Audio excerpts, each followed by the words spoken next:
mon oncle, infâme bricoleur, faisait en amateur des bombes atomiques. Sans avoir jamais rien appris, c'était un vrai génie, question travaux pratiques.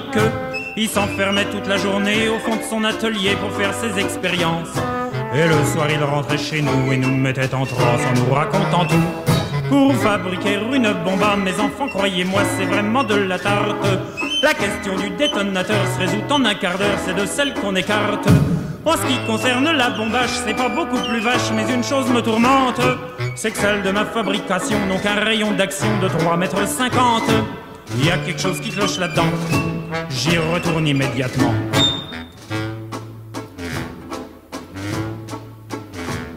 Il a bossé pendant des jours, tâchant avec amour d'améliorer le modèle. Quand il déjeunait avec nous, il dévorait d'un coup sa soupe au vermicelle. On voyait à son air féroce qu'il tombait sur un os, mais on n'osait rien dire. Et puis un soir pendant le repas, la tonton qui soupire et qui s'écrie comme ça: à mesure que je deviens vieux, je m'en aperçois mieux, j'ai le cerveau qui flanche. Soyons sérieux, disons le mot, c'est même plus un cerveau, c'est comme de la sauce blanche. Voilà des mois et des années que j'essaye d'augmenter la portée de ma bombe. Et je ne me suis pas rendu compte que la seule chose qui compte, c'est l'endroit où ce qu'elle tombe. Il y a quelque chose qui cloche là-dedans, j'y retourne immédiatement.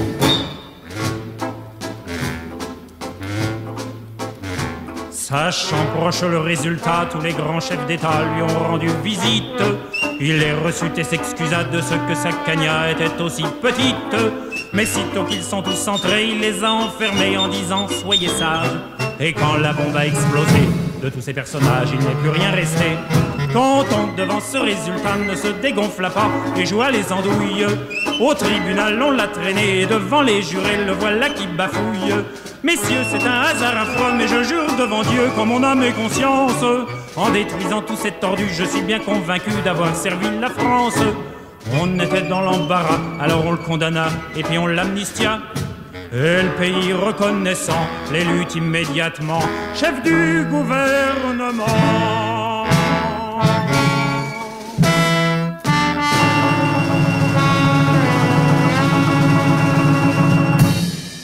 Bonjour à toutes les auditrices et tous les auditeurs de Civis Pacem, l'émission de l'Union pacifiste sur Radio Libertaire.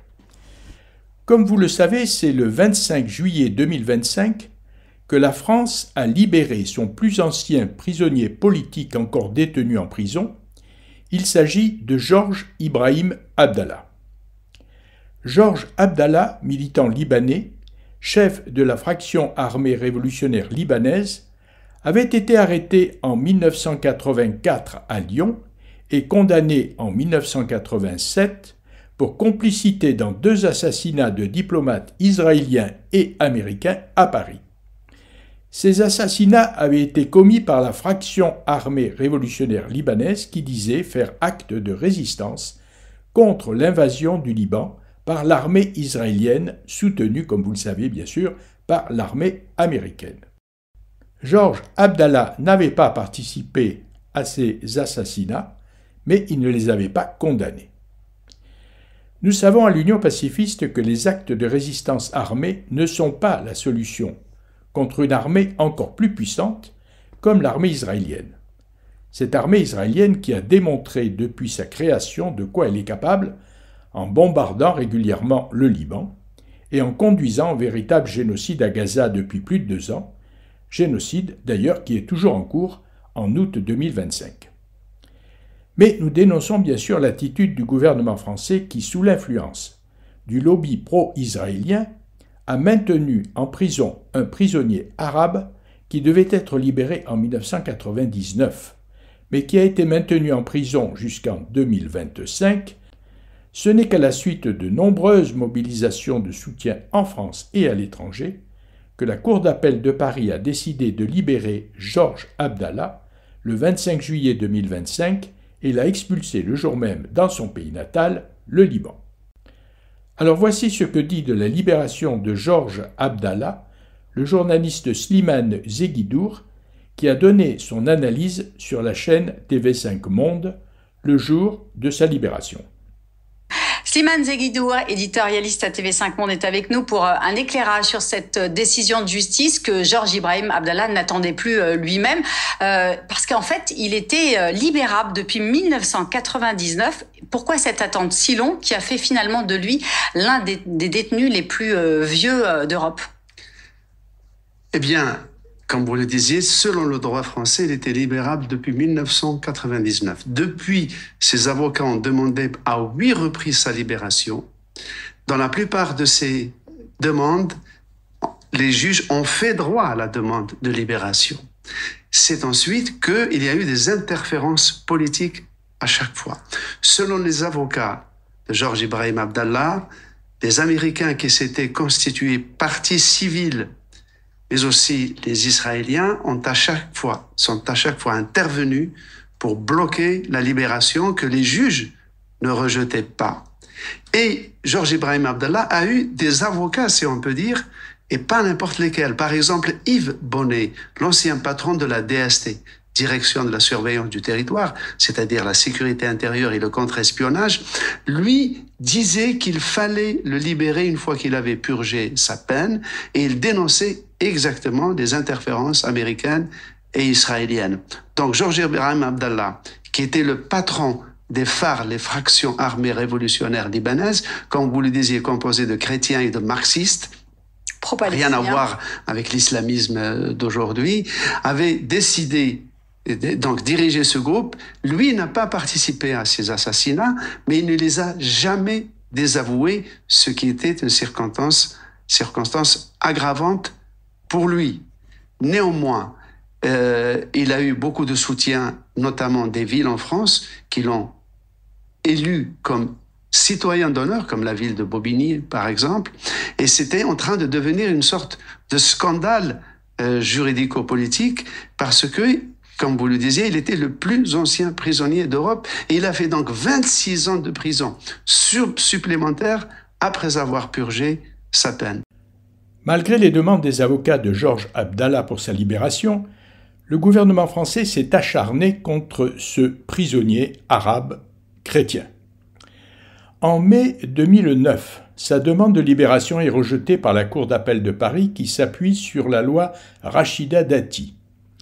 La Cour considère que le détenu est un activiste résolu et implacable, qui risque de récidiver en cas d'expulsion vers le Liban. En janvier 2012, Georges Abdallah dépose sa 8e demande de libération et le tribunal d'application des peines accède à sa demande. Le ministre des Affaires étrangères de l'époque, Laurent Fabius, reçoit un coup de téléphone de son homologue américaine Hillary Clinton qui lui demande de ne pas rendre sa liberté à Georges Abdallah. Manuel Valls, ministre de l'Intérieur, refuse alors de signer l'arrêté d'expulsion indispensable pour la libération de Georges Abdallah. Et malgré l'intervention favorable de la ministre de la Justice Christiane Taubira, le président François Hollande suit l'avis défavorable de Manuel Valls. Et ce n'est que le 15 novembre 2024 que le tribunal d'application des peines décide la libération conditionnelle de Georges Abdallah, sous condition qu'il quitte le territoire et n'y réapparaisse jamais. Alors, le 17 juillet 2025, la Cour d'appel de Paris autorise la libération de Georges Abdallah avec expulsion immédiate vers le Liban.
Vous êtes à l'écoute de l'émission Civis Pacem de l'Union pacifiste sur Radio Libertaire et vous avez entendu une célèbre chanson libanaise de Férouz.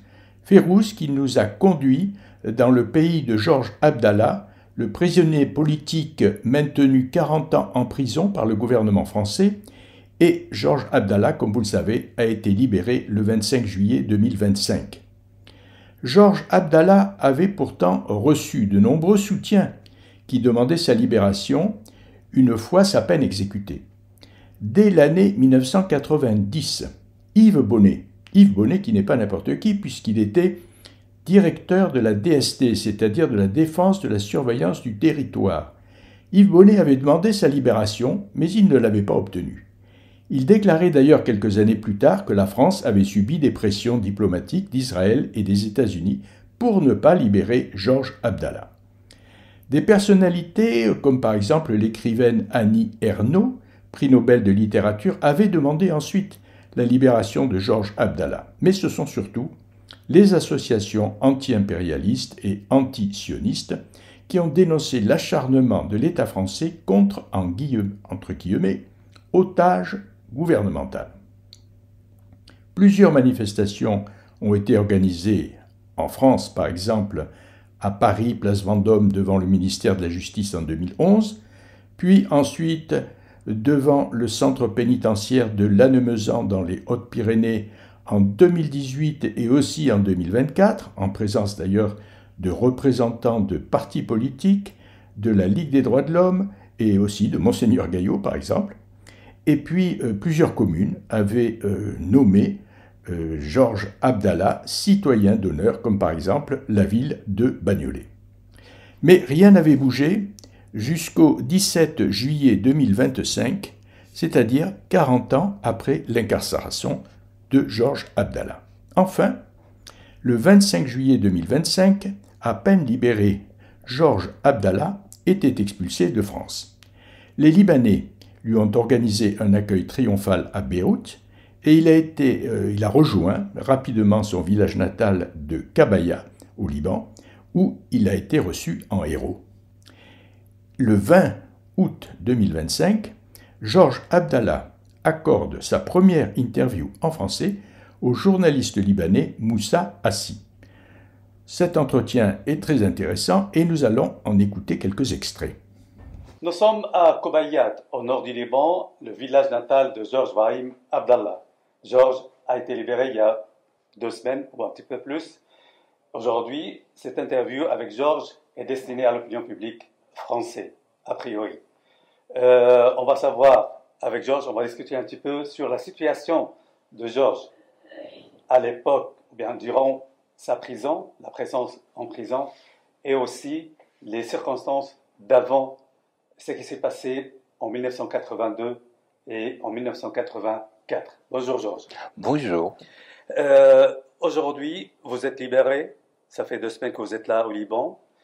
Ma première question, quel est votre message aujourd'hui aux Français qui nous regardent? Les Français qui nous regardent, tout naturellement, il y a lieu de leur rappeler qu'il y a un génocide en cours. Pour la première fois dans l'histoire de l'humanité, il y a un génocide que des millions d'hommes et de femmes peuvent le suivre au quotidien. Jamais n'est arrivé ce scandale humanitaire devant toute l'humanité. Tout naturellement, il y a lieu de supposer que les forces vives du peuple français ne peuvent pas tolérer les génocides. Toutes les forces vives de la France, on peut compter sur eux le peuple palestinien et tous les prolétaires palestiniens et arabes comptent sur la mobilisation des forces vives, que ce soit ces forces vives engagées dans des partis ou qu'ils soient engagés dans des syndicats ou qu'ils soient des collectifs. Tout naturellement, quand on parle des génocides, on peut le voir au quotidien. On peut voir des squelettes d'enfants qui bougent et qu'on utilise la famine comme une arme, ce qui est un scandale en fait. Au XXIe siècle, il y a des lois que l'humanité a payé des millions d'hommes et de femmes, tout particulièrement l'Europe, 2 guerres mondiales pour instaurer une certaine, disons, vision de guerre, que ce qui est permis, ce qui n'est pas permis. Comment qualifiez-vous la position aujourd'hui de l'Europe, de la France, vis-à-vis de ce qui se passe à Gaza? Pour moi, il y a 2 France comme il y a 2 Europes. Il y a la France et l'Europe de l'impérialisme, le représentant du capital impérialiste qui est non seulement complice, mais qui est directement impliqué dans le génocide en cours. Et il y a les masses populaires et les forces vives de cette Europe qui se mobilisent et qu'on doit leur saluer, qu'on salue leur mobilisation, surtout la jeunesse, qui efface la honte et instaurée par la complicité de ces gouvernements. Tout naturellement, il y a lieu d'appeler à plus de mobilisation. Le génocide atteint des niveaux inimaginables. Au niveau gouvernemental, c'est-à-dire le gouvernement de la France et les gouvernements à l'Union européenne, ça fait un moment, des années qu'ils donc discutent toujours d'une solution à 2 États. Pour vous, est-ce que c'est la solution idéale pour ce qui se passe en Palestine? Non, parler de 2 États ou d'un seul État, ça reste une utilisation instrumentalisée, la mobilisation en fait pour empêcher que les gens regardent ce qui se passe. Quand on parle de 2 États ou d'un seul État, il faut regarder dans la configuration de ce qu'ils proposent. Un État ou 2 États, c'est bon, le peuple palestinien qui depuis un siècle se bat pour l'autodétermination. Un siècle où il y a une colonisation de peuplement. Et une colonisation de peuplement, l'Occident impérialiste a toute son histoire, est tissée par les colonisations des peuplements avec des millions d'hommes et de femmes qui constituent le soubassement de leurs États. On regarde les États-Unis avec à peu près 20 à 25 millions de natifs des États-Unis qui constituent les témoins invisible de colonisation de peuplement. Quand on parle de l'Amérique centrale ou l'Amérique du Sud, on parle de l'Amérique latine, la latinisation des Mayas ou des Incas, etc., a coûté des millions d'hommes et de femmes. Il suffit de jeter un coup d'œil sur les veines ouvertes de l'Amérique latine de Galiano pour avoir une petite idée. Quand on parle de colonisation de peuplement, on regarde les aborigènes en Australie. Ce sont les Occidentaux, enfin c'est l'Occident impérialiste qui a rayé de la carte le premier peuple de la planète Terre, à savoir les aborigènes. C'est ça la colonisation de peuplement. Seulement que ce génocide à long terme, il se passait sans qu'il y ait des témoins directs. Aujourd'hui, c'est le même phénomène qui dure depuis un siècle. Et on peut assister à ce génocide au détail. En détail devant les yeux des millions d'hommes et de femmes, des squelettes des enfants vivant encore. Il y a besoin d'un verre d'eau ou d'un verre de lait et on l'en empêche. Parler de 2 États ou d'un seul État et mettre les conditions, à condition que tel ne vote pas, ou tel ne vote pas. Le Palestinien n'a pas entendu ni Macron, ni les autres ordures de l'histoire pour dire qu'il y a le droit de voter en Palestine. Le peuple palestinien n'a pas entendu qui que ce soit pour dire ses droits à l'autodétermination. C'est le colon qui doit subir la loi de l'autodétermination. Le peuple palestinien a payé à travers un torrent de sang depuis un siècle pour qu'un Macron dise tel n'a pas le droit de faire ça, tel n'a pas de quel droit tu parles. Oui. Toi qui représente l'Occident impérialiste, ça veut dire qui représente et incarne les génocides qui durent depuis un siècle. tu n'as même pas le droit d'ouvrir le bec. Il contribue directement au génocide en cours. Il poursuit, la contribution, elle est immédiate, soit à travers le rapport économique, soit avec les couvertures, soit à travers la criminalisation.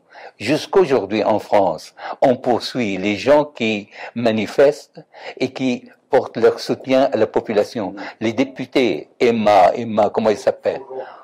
Emma Fourreau, c'est un député française de l'Europe, en Europe, au Parlement européen. Elle est poursuivie pour apologie au terrorisme. Parce qu'elle a parlé de la Palestine, elle a parlé d'Abdallah, elle a parlé de ça, elle est poursuivie devant la justice. C'est le pays qui, disons-le clairement, n'a toujours accepté la mobilisation des masses face au génocide qui est en cours. C'est grâce à la jeunesse qui s'impose aujourd'hui que les Macron et les autres, ils seront relégués aux ordures de l'histoire.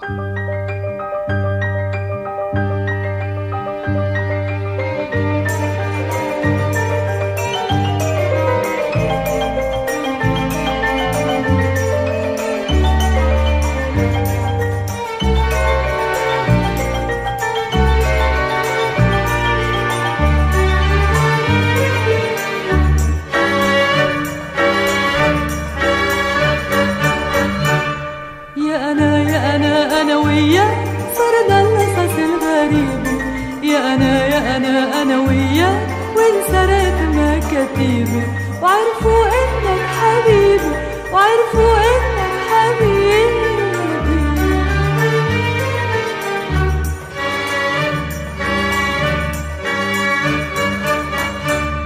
يا أنا هرب الصيف هربت على إيد الزينة وإذا ضيعني الهوى شي صيف في قلبك بتلاقيني وخبيني ما تخبيني وخبيني ما تخبيني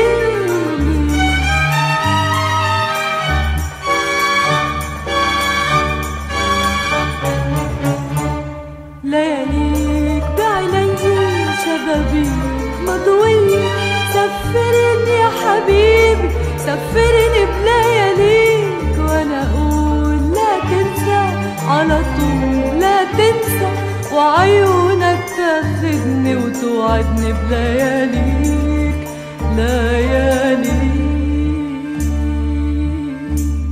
تركوا سهر الباب والعاشق لما جناح تركوا أساميهن عالباب على كتب الدمع وراحوا نسيوا بعض وارتاحوا نسيوا بعض وارتاحوا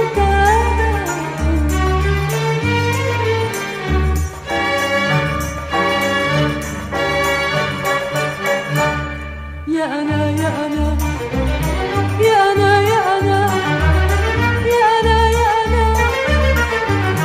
أنا وياك.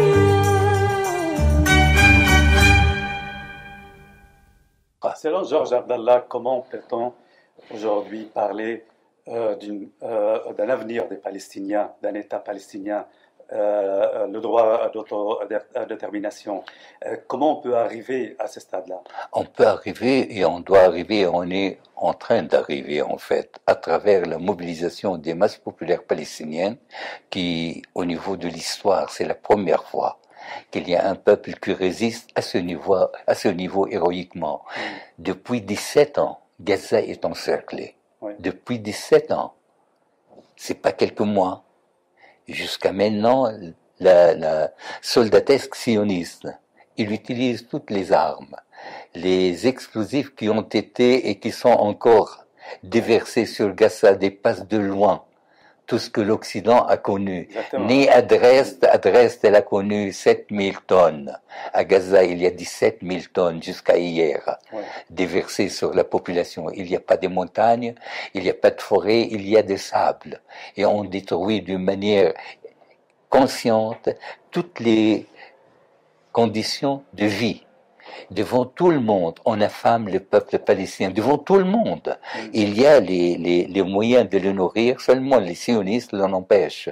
Parler de 2 États ou de 3 États ou de n'importe quoi au moment où, devant les yeux de tout le monde, on affame et on tue le peuple palestinien. L'affamement, l'utiliser comme arme parce que toutes les autres formes des armes sont devenues obsolètes grâce à l'héroïsme du peuple palestinien. Quand le fidaï, il porte l'engin et il monte sur le tank et il le jette d'en haut, et on n'a pas vu ça ni à Stalingrad, ni au Vietnam, nulle part. Ce peuple palestinien, c'est lui qui est capable, après 17 ans d'encerclement, de faire ces gestes d'héroïsme, n'a pas besoin ni de Macron, ni de que ce soit. Macron et les autres criminels de l'histoire ont à regarder dans les miroirs. Ils ont à regarder dans les yeux de la jeunesse de France et de l'Europe, qui jour et jour, dans tous les principales villes, en France et en Europe, toutes les semaines, les cortèges de manifestations avec le keffiyeh, symbole de la liberté et de la libération, face à la honte causée par les dirigeants comme Macron et autres ordures de l'histoire. Ce peuple palestinien n'attend pas que les Européens qui nous donnent des leçons de morale. Et on a besoin de l'opinion publique. L'opinion publique, c'est ça qui est manifeste tous les jours. Dans chaque ville en France, dans chaque ville en Italie, dans chaque ville en Angleterre, il y a des manifestations, au moins une manifestation toutes les semaines avec les forces vives. C'est la jeunesse et les forces de gauche. Ce sont la France insoumise, c'est les partis communistes, c'est les Verts, c'est les jeunes qui sont engagés dans les syndicats, c'est les jeunes qui sont engagés dans des collectifs pour la Palestine. C'est les forces vives du pays face à la sclérose de cette bourgeoisie qui ne fait que n'importe que honte à la France et ailleurs. La France, comme tous les pays, il y a deux France, il y a deux pays. Il y a le pays qui s'attache à son patrimoine colonialiste et criminels, et il y a les forces vives qui regardent l'avenir et qui portent les valeurs de la paix, etc. Les mêmes gens qui préparent la Troisième Guerre mondiale et qui appellent à l'économie de guerre, etc., ce sont les mêmes qui couvrent les génocides d'une manière ou de mille manières. Et c'est face à cette situation que la jeunesse se mobilise. Elle est pour la Palestine comme elle est pour la paix au niveau mondial. Et c'est cette jeunesse qui porte l'avenir de la France. Tout naturellement, en France comme ailleurs, la crise du capital pousse vers la fascisation du système. Et on le voit en France en particulier. Quand le ministre de l'Intérieur devient le ministre de la Justice, quand le ministre de la Justice est de l'extrême droite, quand le ministre de l'Intérieur est de l'extrême droite, quand on a des difficultés à distinguer entre l'extrême des extrêmes droites et les droites traditionnelles, c'est qu'il y a un processus de fascisation qui est en train de s'instaurer en France. Tout naturellement, la fascisation, c'est pas une insulte. La tâche que les forces vives de ce pays, elles sont gigantesques pour contrer le processus de fascisation. Cette fascisation, entre autres, se manifeste par l'appui à Israël d'une manière ou d'une autre. Georges Abdallah, qui s'exprime dans un entretien avec le journaliste libanais Moussa Hassi, dans son village natal du Liban, le 20 août 2025, comme vous l'avez entendu, laisse éclater sa colère contre l'État français qui l'a maintenu 40 ans en prison, et notamment contre le gouvernement français. Alors bien sûr, on peut comprendre que cet homme, que la prison n'a pas réussi à briser, et qui est resté un militant bien informé, dénonce l'attitude des États occidentaux incapables d'arrêter un génocide à Gaza. Georges Abdallah parle même de la montée du fascisme en Europe.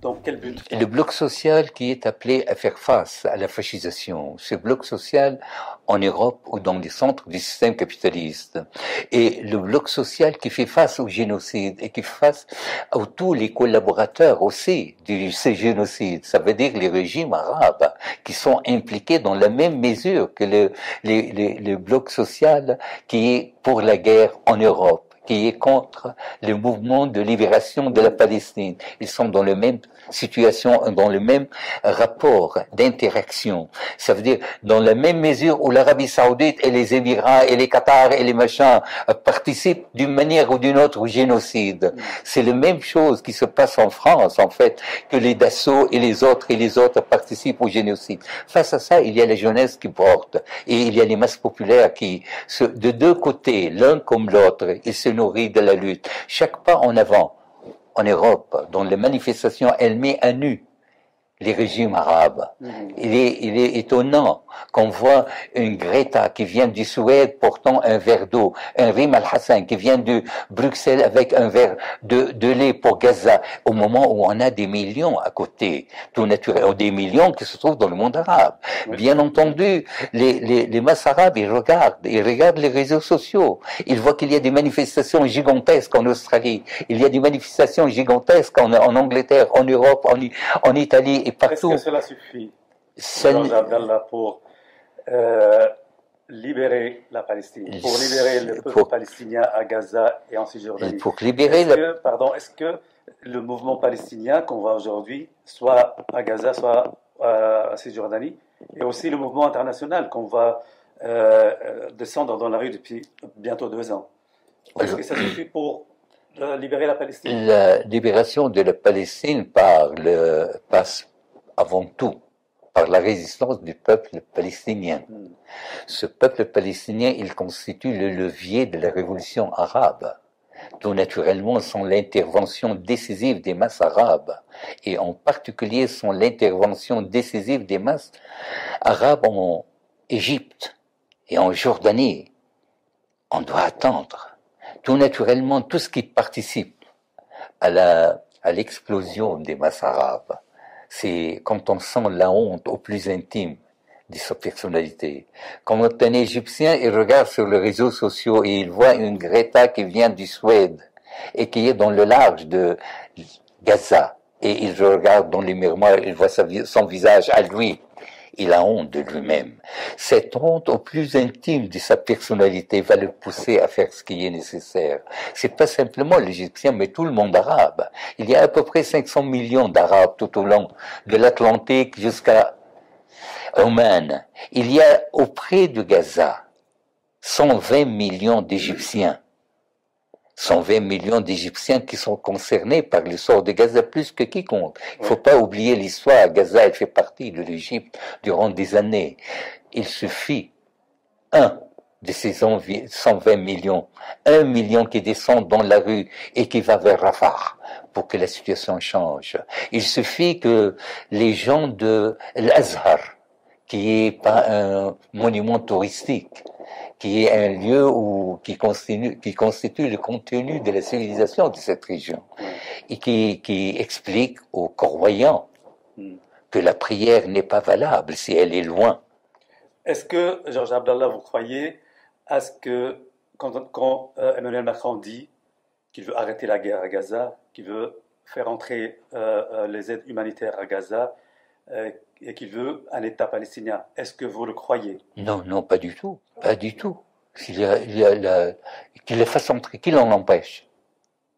Qui empêche l'entrée des nourritures à Gaza? Qui?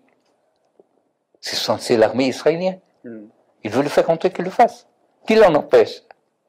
S'il veut, il est membre permanent du Conseil de sécurité, qu'il condamne d'une manière claire cette situation. S'il avait la moindre sincérité, quand Netanyahou passe dans l'espace aérien de la France, pourquoi il ne l'arrête pas? La France est membre permanent du Conseil de sécurité, mais elle est membre aussi des accords de Rome, qui obligent que l'État, membre de ce qui passe dans les... Justice internationale. Il l'arrête parce qu'il passe dans l'espace aérien. C'est un criminel. Un criminel de guerre qui est recherché par les tribunaux internationaux. On ne l'a pas vu faire ça. Il l'a passé comme n'importe quel passager. Donc, où est la sincérité de ce qu'il dit? En plus, où est la sincérité quand il dit il va faire entrer? Ça veut dire qui en empêche? Il y a l'armée israélienne qui est impliquée dans un génocide. S'il est contre le génocide, qu'il fasse entrer. Qu'il fasse entrer et se trouve à côté, de l'autre côté. Les manifestations sont les seuls moyens qui sont à la disposition des masses populaires. Elles sont sincères, elles expriment les forces vives de la France. Ces manifestations, ils vont amener sur leur rôle principal, c'est d'amener les masses populaires égyptiennes à bouger. Et la mobilisation des masses populaires égyptiennes résout le problème, parce qu'elle remet l'Égypte à sa place historique. La place historique de l'Égypte, elle signe la fin de l'hégémonie des pays des Golfes et de l'Arabie Saoudite, la réaction la plus obscurantiste de notre peuple. Il suffit que ça arrive pour que le rapport du monde, le rapport de force change. Si l'Égypte occupe sa place historique, ça sera bien avancé sur la libération de la Palestine.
Après cette chanson sur Baalbek au Liban, interprétée par Férouz, nous reprenons l'entretien de Georges Abdallah avec le journaliste libanais Moussa Hassi le 20 août 2025.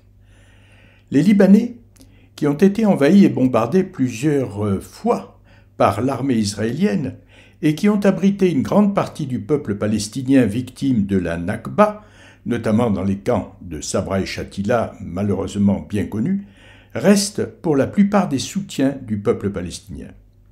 Mais Israël leur a fait payer très cher ce soutien, soit en exécutant des leaders politiques au Liban, soit en bombardant les quartiers entiers de Beyrouth.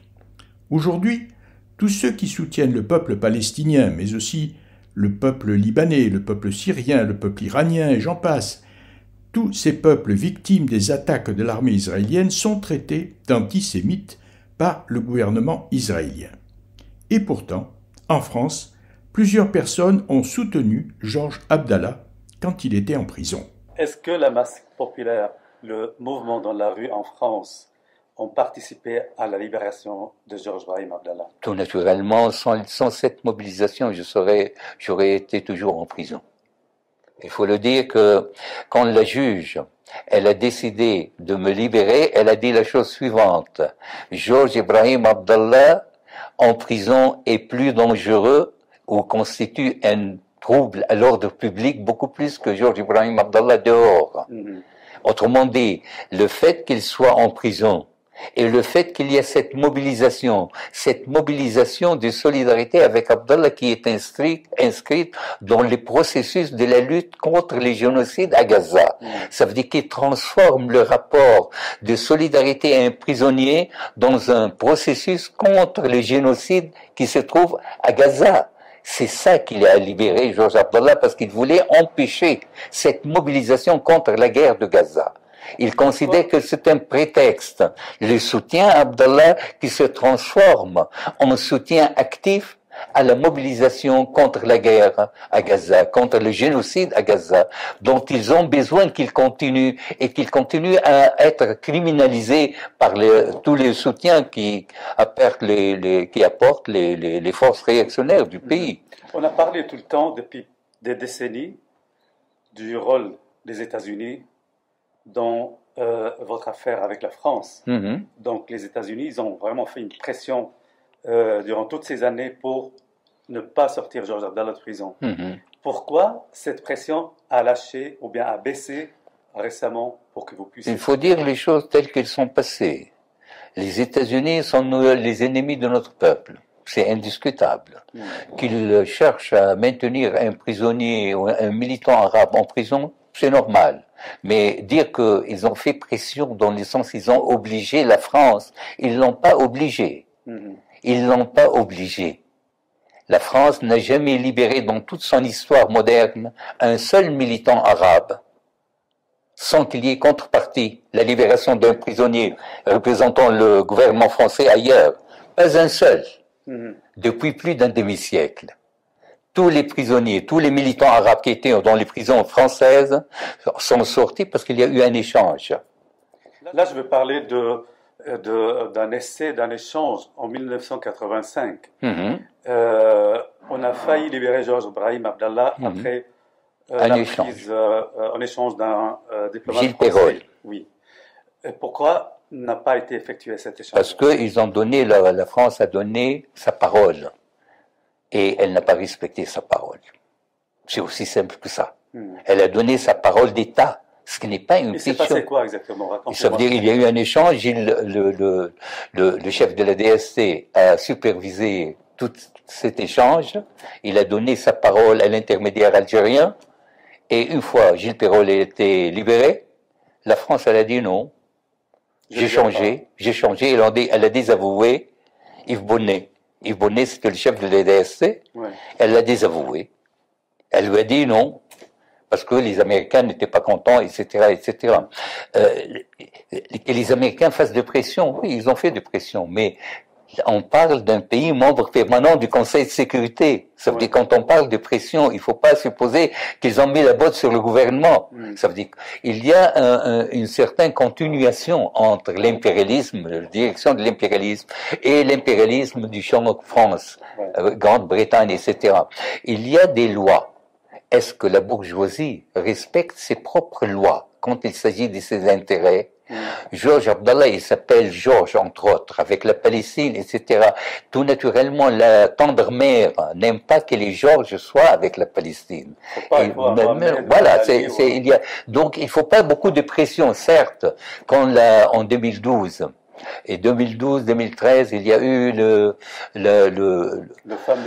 fameux message de Hillary Clinton. Elle dit à Fabius, assieds-toi sur la décision de justice. C'est pas une pression, parce qu'elle sait qu'est-ce que c'est la justice par rapport au gouvernement de tous les pays européens, de tous les pays capitalistes. Et Abdallah voulait le maintenir en prison. Il a dit oui, ok. Il n'y a pas une pression dans le sens comme la pression que le fait Barak sur le gouvernement libanais. Il n'y a rien à comparer. C'est pas des pressions de ce genre-là. C'est entre amis. Entre des gens complices avec le même processus. C'est un échange de pensées. Un échange de pensées et tous les deux, ils savent qu'est-ce que c'est la justice dans un pays impérialiste. Quand il s'agit des intérêts de l'État, on s'assoit sur ses propres lois, tout bonnement. Et on vient donner des leçons de morale aux pays périphériques. Je lui ai dit à madame la juge qui a pris la bonne décision de me libérer que nous avons un écrivain, un penseur, de Libanais qui dit il est toujours beau d'écouter une prostituée en train de faire l'éloge de la virginité. Encore faut-il attendre que ses clients soient rhabillés. Je lui dis je suis pas encore habillé, n'oubliez pas. Ça fait 41 ans que je suis. Oui, d'accord, on va parler du sujet à ce moment-là. Voilà. Il n'y a pas de pression dans le sens où on oblige le pays à faire ça. Ça n'a jamais arrivé et ça n'arrivera pas. De Manuel Valls. Oui, oui. Cette histoire. C'est pas simplement, c'est Manuel Valls, c'est Laurent Fabius, c'est comment il s'appelle le président Mobilette. C'est Hollande. Hollande, ça veut dire quand Taubira, Madame Taubira, la ministre de la Justice, elle est intervenue, elle lui a dit c'est pas votre rôle. La ministre de la Justice, c'est pas son rôle. Vous parlez de François Hollande. Oui, ouais. C'est le président. Elle lui a dit non, c'est pas votre rôle, vous intervenez pas. Elle lui dit mais c'est une décision judiciaire. Non, c'est pas votre rôle. Ouais. Oui, ça veut dire il y a tout le gouvernement qui est... On ne parle pas seulement de Manuel Valls. Non, Manuel Valls, c'est comme les autres. Ça veut dire Laurent Fabius, c'est le président surtout. Ça veut dire Hollande. C'est la décision de Hollande. Et on ne va pas tourner le topo. Le Parti Socialiste et son courant sioniste, il est plus que connu de tout le monde. Regarde sa position aujourd'hui. Non, c'est pas un génocide, c'est peut-être qu'il y a certaines bavures, etc., etc. C'est la honte. C'est la honte. C'est où on pense que la jeunesse elle sauve l'honneur de ce pays. Ces manifestations, c'est le seul moyen de sauver l'honneur de ce pays, parce que dans ce pays, il y a des masses populaires qui ont le sens de l'histoire et qui ont du respect pour leur histoire. Quant à ces criminels qui gouvernent le pays, ils le bazardent. Ils le bazardent. Ils le bazardent et regardez dans leur position partout. Regarde là en Kanaki, regarde ailleurs, en Martinique, qu'est-ce qu'ils fabriquent. On peut dire que les masses populaires, elles sont appelées à jouer un rôle beaucoup plus fort, parce que aussi, ces masses populaires, elles sont conscientes qu'il y a un processus de fascisation. Le processus de fascisation demande plus de mobilisation.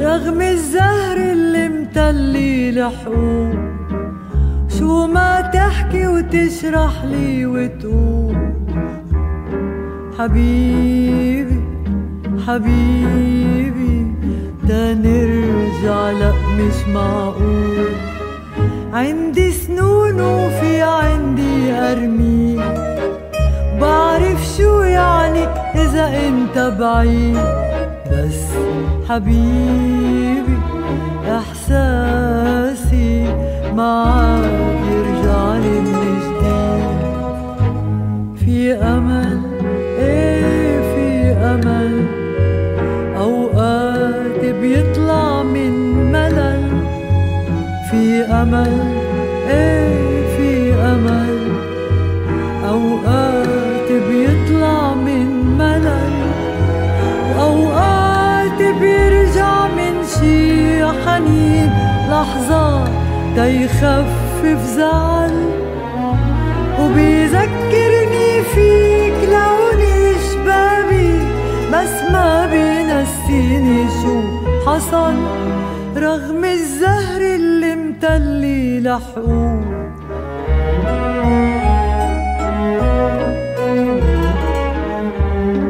حبيبي حبيبي تنرجع لأ مش معقول في قدامي مكاتب من سنين زهقت ورد ومنتور وياسمين حبيبي حبيبي ما عاد يلمسني الحنين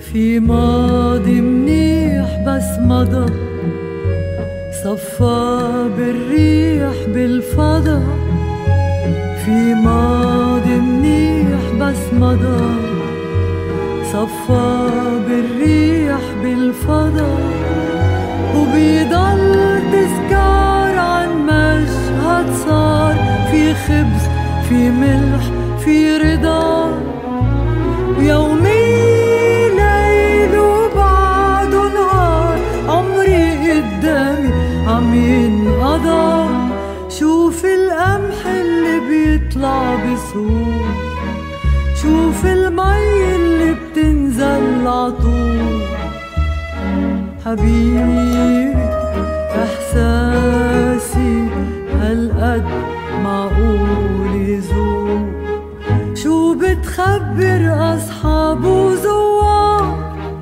عني اني محدودي وبغار بس حبيبي كرمالي نيناتنا منعرف شو صار نيناتنا منعرف شو صار.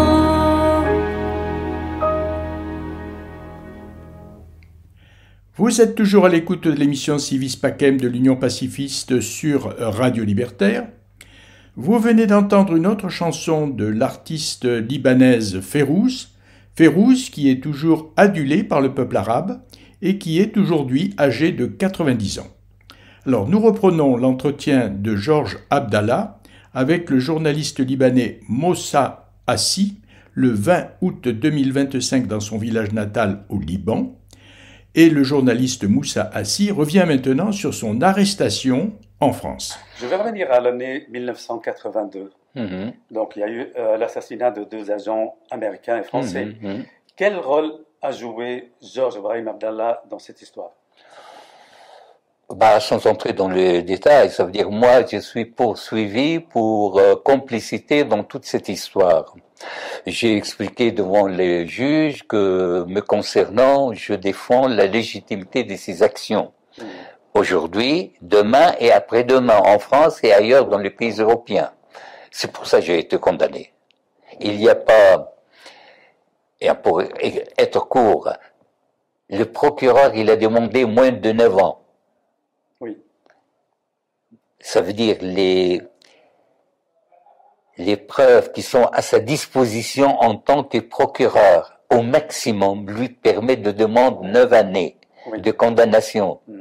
Je suis condamné normalement quand le procureur parle. Il demande le plus haut niveau de la condamnation. C'était 9 ans.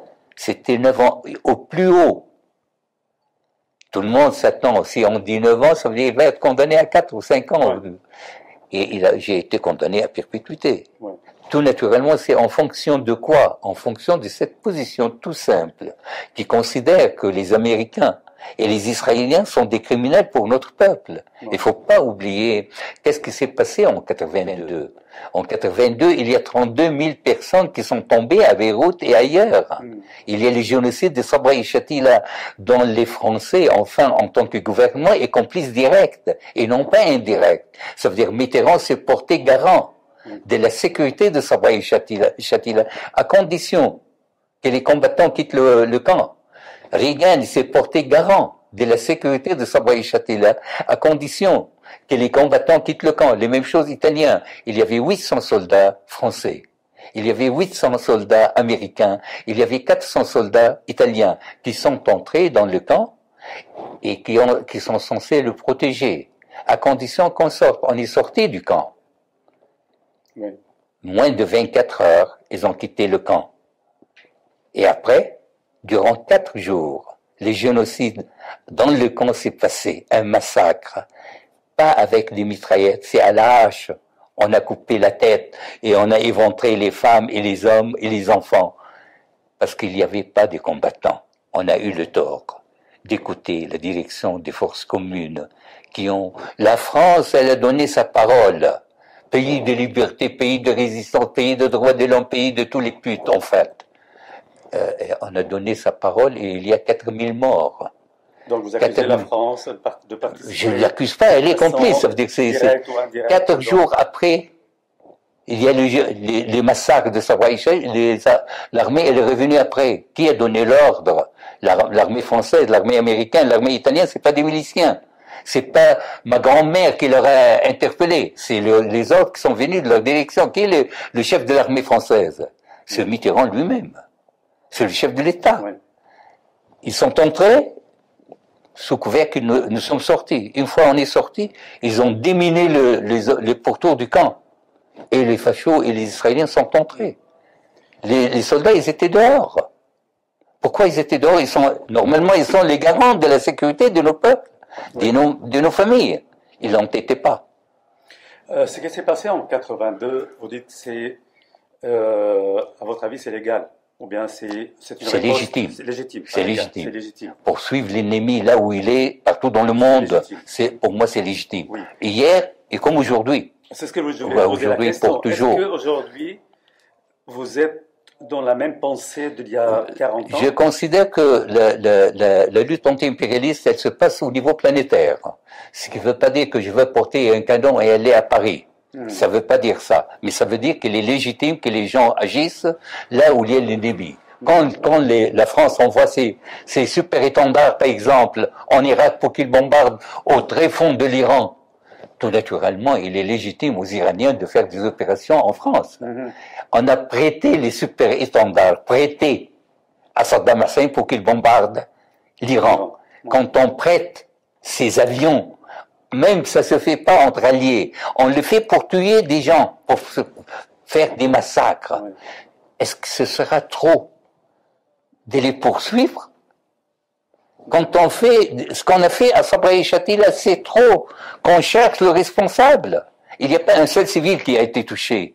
Les opérations des FARC, non seulement en France, dans toute l'Europe, il n'y a pas un seul civil qui a été... Il n'y a jamais eu des opérations aussi propres que les opérations des FARC.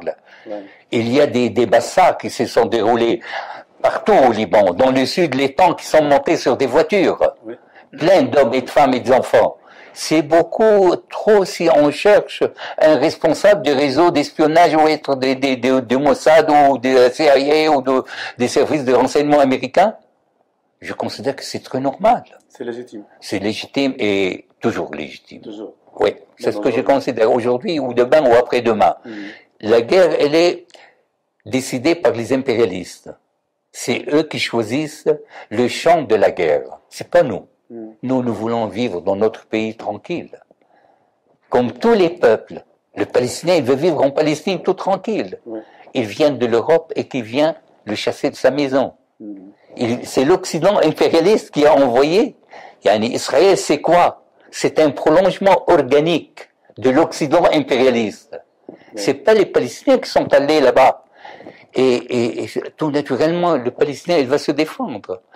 L'Occident impérialiste, il dit, moi, j'ai choisi ce terrain de la guerre. Je suis pas condamné à subir son choix. Je veux faire la riposte là où je peux. Pas de frontières. Je ne suis pas condamné à accepter son choix. Il a considéré que mon pays, c'est le terrain d'expérience. En 82, qu'est-ce qui s'est passé? Le terrain, ils ont pris le Liban comme terrain d'expérimentation des armes. Pour la première fois, il a été utilisé les bombes à fragmentation chez nous. C'était un champ d'expérimentation. Pourquoi je dois l'accepter? C'est lui qui fait la guerre et qui transforme mon pays en cimetière. Je vais faire de mon mieux qu'il puisse pas le faire. Tout naturellement, je vais le faire en prenant en considération que le processus révolutionnaire dans mon pays, il est intimement lié au processus révolutionnaire dans l'autre pays. Donc, je ne vise pas les masses populaires.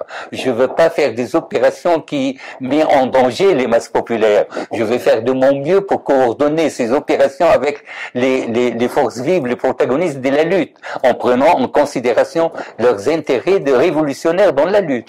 Le rapport entre là-bas et ici, on va gagner ensemble et on perd ensemble. Ensemble et seulement ensemble on vaincra. Tout naturellement, ce qui veut dire que il n'y a pas de terrorisme. Le terrorisme est toujours c'est la terreur adressée contre les masses populaires. J'ai toujours été contre le terrorisme. C'est lui qui bombarde, c'est le terreur. C'est lui qui sème qui met les bombes et qui tue les civils. C'est ça le terrorisme. C'est lui qui choisit la tête du réseau Sylvia Raphaël du Mossad. C'est pas du terrorisme, c'est une opération spéciale. Elle a son nom. Les terrorismes, quand tu jettes une bombe là où il y a un four. Les terroristes, quand tu affames des centaines, des milliers d'enfants. C'est ça les terrorismes. C'est pas quand tu choisis une cible et tu dis, il faut faire plusieurs opérations ont été annulées parce que il y a eu un quart qui passe et il faut pas les faire exploser. Plusieurs opérations on était obligé de démanteler le réseau à l'aveuglette au moment où on a découvert qu'il y a une école à côté. En France ou ailleurs? En France et ailleurs en Europe. Tout naturellement, c'est pas du terrorisme. Ça veut dire quand tu cherches par tous les moyens d'éviter que tu fais du mal ou tu te portes tort aux masses populaires. Et ça, c'est l'intérêt du. Comme vous dites, on a changé d'avis à la dernière minute. Oui, imaginons que tu as une voiture d'un tel ou tel responsable et il se trouve que tu regardes et il y a un car qui vient et il y a des civils dedans. Tu l'as fait exploser ou pas? Tu dis non.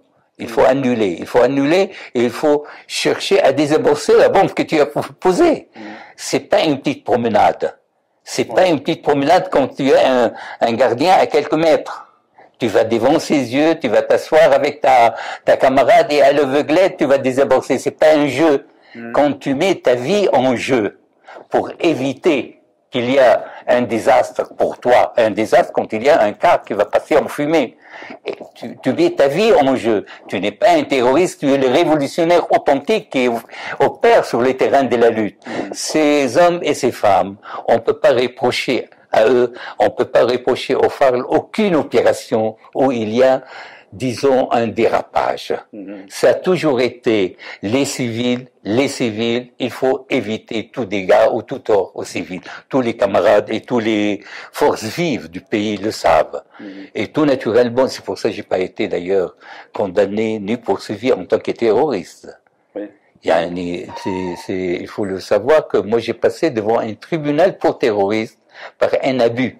Ça veut dire ils ont foulé aux pieds leur propre loi. Je ne suis pas accusé d'être terroriste. Vous venez d'entendre dans notre émission Civis Pacem d'aujourd'hui l'entretien que Georges Abdallah a accordé au journaliste libanais Moussa Hassi.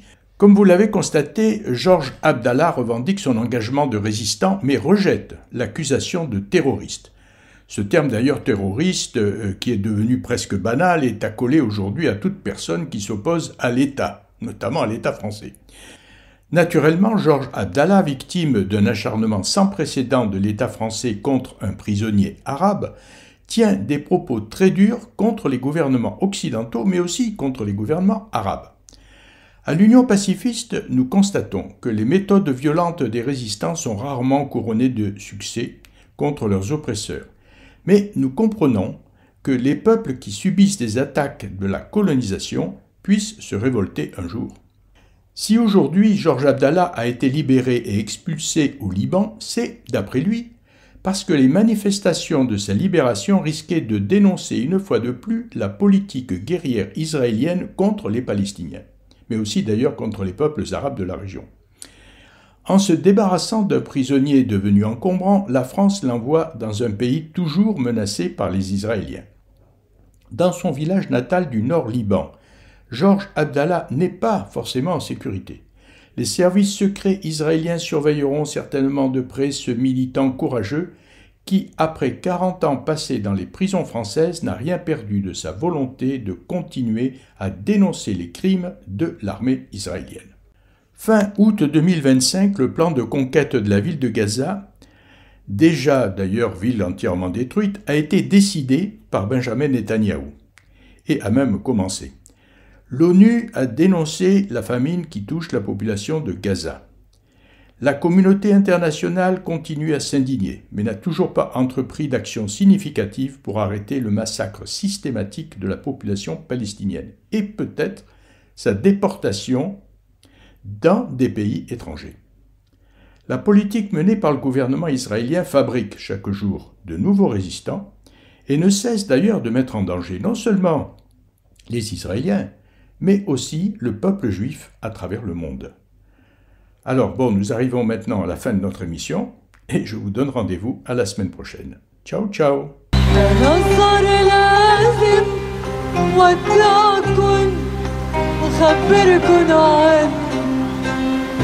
أنا كل القصة لو منكن ما كنت بغني. أنا صار لازم ودعكن وخبركن عني. أنا كل القصة لو منكن ما كنت بغني.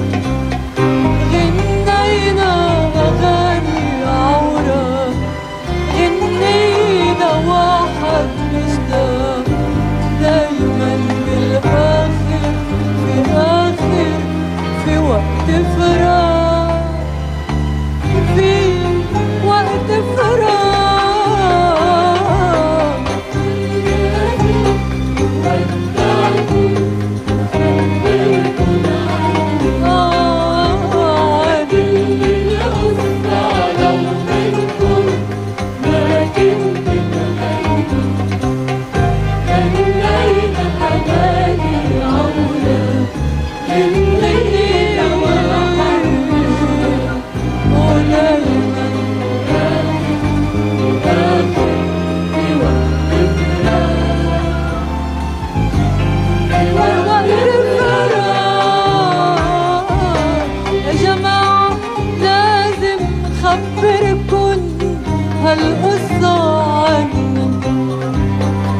كل شي بحسه عم قوله عم يطلع مني.